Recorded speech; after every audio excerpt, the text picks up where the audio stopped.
And with the news starting now, we are starting with breaking news at 4. A woman finds a baby crying in the woods, the umbilical cord still attached. And this is all developing right now in North Harris County along Kirkendall Road. Brett Buffington live on the scene with more on this story. Brett, what happened?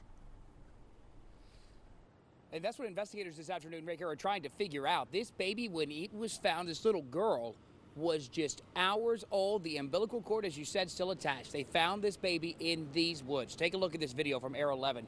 The helicopter just left the scene. You can see this little group of woods is between two different apartment complexes along Cypress Landing Drive here. That runs right off of Kirkendall Road here on the north side.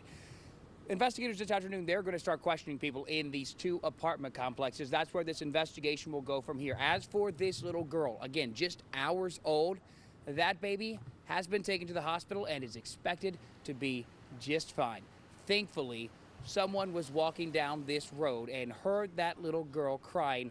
They found that baby just 10 feet into that patch of woods. Absolutely a miracle that that woman who found the baby was walking by at just the right time, because you can think it is hot out here. I'm sweating in the dress shirt. And then yesterday, if this had happened, we'd have been dealing with that rain that was coming through here. Those are just two things that investigators brought up to me when I walked up to the scene earlier, just a little bit ago. The sheriff is also on his way to the scene. We're expected to learn much more about the investigation part of this once he arrives. Of course, a miraculous story that this baby was found alive and okay.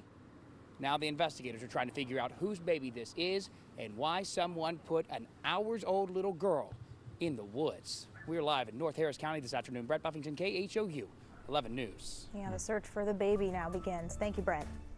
More breaking news.